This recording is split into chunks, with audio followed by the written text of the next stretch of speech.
Lord, holy and true, dost thou not avenge our blood on sins that dwell on the earth?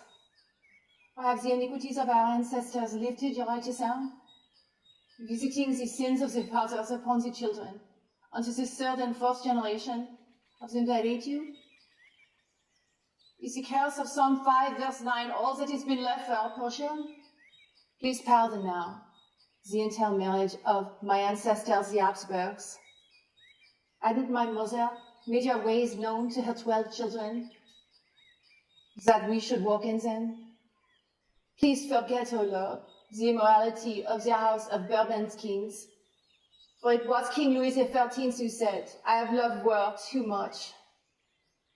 But who also said to the next king, never forget your obligation to God, and try to remain at peace with your neighbors.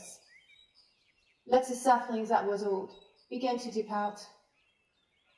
For we have not been redeemed by corruptible things, but by blood, the blood of Christ.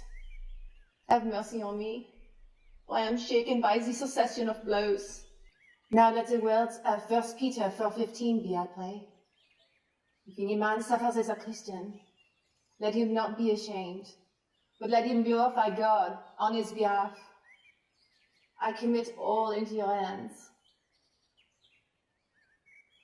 The Lord giveth, and the Lord taketh away. Blessed be the name of the Lord. After the death of my mother, Marie Antoinette, in 1780, I gave myself completely to the raising of my children, even taking part in their education. I was the first queen in recent history to have done so. My first daughter, Marie-Thérèse Charlotte, was born in 1778. Poor little girl. She was not what was desired by some who had looked for a Bourbonnier, but she was no less dear to me on that account. Her custom at the time dictated that the queen gave birth in full view of courtiers. After 12 hours of labor in that stuffy room full of curious onlookers, I suffered convulsions and fell unconscious. I wasn't informed of the child's sex until hours later. But then, as I held her in my arms, I told her, my son would have been property of the state, but you shall be mine. Next came Louis Xavier, my little prince. He was born in 1781. I doted on him, even before he fell ill. After that, I took charge of his care and was with him as he died of tuberculosis. Losing a second child had leveled me, and yet the French people who were instead preparing for the next meeting of the Estates General, amidst rumors that the Queen wanted to bathe in their blood, hardly seemed to notice. Oh, my poor little prince. Next, another boy, Louis Charles, in March of 1785. My first child, a beautiful baby girl, was born premature.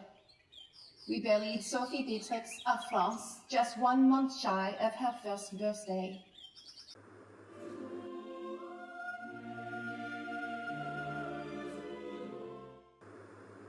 Louis Xavier followed her to heaven 2 years later. He was just 7 years old. Rumors continued to spread. Resentments continued to grow. And the day came when my husband was forced to call the first meeting of the Estates General. He opened the May 5th session of 1789 with a speech in which he reviewed the circumstances which had led to the convocation and what he expected from the Estates General. He declared himself a peaceful king and the people's greatest friend. The financial woes that plagued the people of France were the result of a combination of factors, a few of which were directly related to absolute monarchy. There was a large royal family whose expenditures were paid for by the state. Then there was an unwillingness on the part of many of the privileged class to relinquish part of their financial privileges, insufficient taxation. But beyond that, there was a long-term effects of many expensive wars. Between the years of 1730 and 1783, the War of Secession, the 7 Years' War, and the founding of the American War of Independence, France delivered over 1,066 million livres to the North American colonists, while seeking independence from Great Britain, the incarnation of the Enlightenment spirit against English tyranny. France, who had been rebuilding her navy and other forces after the defeat in the 7 Years' War, understood only that an opportunity had arisen in which she might weaken her perennial enemy. When my husband's financial advisor, Jacques Necker, raised the funds that would serve to support the American Revolution, he had done so through loans rather than raising the taxes of the privileged class. They were an untapped source of revenue for the crown, but there was powerful opposition to any attempt to change the status quo. Yet in all of this, the public perception remained that I had single-handedly ruined the nation's finances. France began providing arms and ammunition. After my husband's 1776 meeting with Freemason and deist Benjamin Franklin, if only my husband had seen how the American revolutionary spirit would affect France, now that religious rule would be replaced by democratic rule, and the easily manipulated public puppet officials who seemed to be vying for the control of France. But just who was pulling the strings? From the memoirs of the Marquis de Lafayette, who was elected as the representative of the second state of nobility, May 5th, 1789. The Jacobin Club and the courtiers will destroy the monarchy. It is hard to understand how the Jacobin minority and a handful of Marseillais made themselves masters of Paris. Jacobin, a member of a democratic club established in France in 1789, the Jacobins were the most ruthless and radical political party of the political groups formed in the wake of the French Revolution. The Duc d'Orléans, cousin to my husband, the Dauphin of France, ardent revolutionary and Grand Master of the Jacobin Club, had been in the meantime buying up all the grain and selling them abroad, causing the starvation of the people of France and blaming it on the monarchy. In his spare time, he passed out money and bread to those same peasants, while imparting to them the same Enlightenment principles that philosophers like Voltaire had used to indoctrinate the French intellectuals years before. Illuminist Victor Kitty Mirabeau was elected to represent the Third Estate on May 5th, 1789, at that first meeting of the Estates General. Because of the Third Estate's greater numerical representation, over 27 million citizens, Parliament stepped in and invoked an old rule, mandating that each estate had only one vote, regardless of size. The Third Estate, understanding that their vote can be overridden by the First and Second Estates, demanded that their vote be doubled, succumbing to pressure from the press and from Jacques Necker, his financial advisor and overconfident of his influence over the nobility and clergy. The king conceded.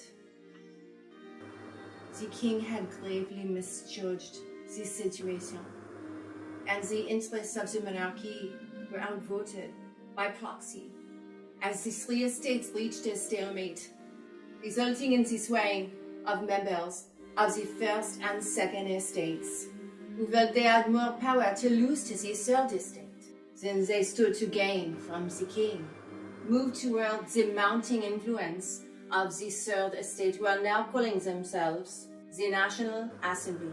The Assembly was originally called for the purpose of initiating necessary financial reforms. The Estates General did not pass any reforms, but instead fell into a pattern of defying a king whose reign had actually served to strengthen the middle class. On June 17, 1789, the Third Estate breaks away from the Estates General and begins to refer to itself as the National Assembly. The National Assembly begins to recruit members from the other two estates. On June 20th, the royal household was still mourning the death of our oldest son, who had died 2 weeks earlier.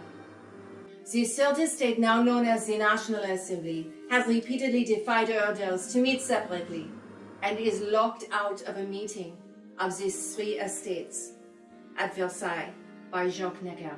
They move their deliberation to a nearby tennis court. The tennis court oath refers to an oath taken by the third estate, led by the Comte de Mirabeau, and now called the National Assembly. They're in that secret room at the tennis court. They vow not to separate until the Constitution of the Kingdom is established. The oath was a pledge signed on July 11th by 576 attendees out of 577. The oath was an assertion of power and a revolutionary act.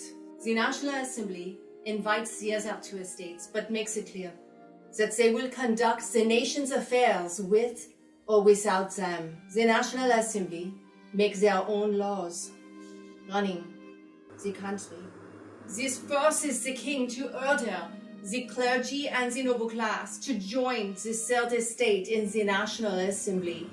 After hearing of the mistreatments of the third estate by the Estates General, and feeding off of the infectious revolutionary spirit that had by now permeated France, which culminated on July 13th, 1789 with the storming of the Bastille. This sacrilegious act of tearing down the king's symbol of divinely ordained power. The king had asked the Duc Le Rochen Foilu whether there had been a revolt in the city. The Duke gravely replied, "No, sire, it is not revolt, it is revolution."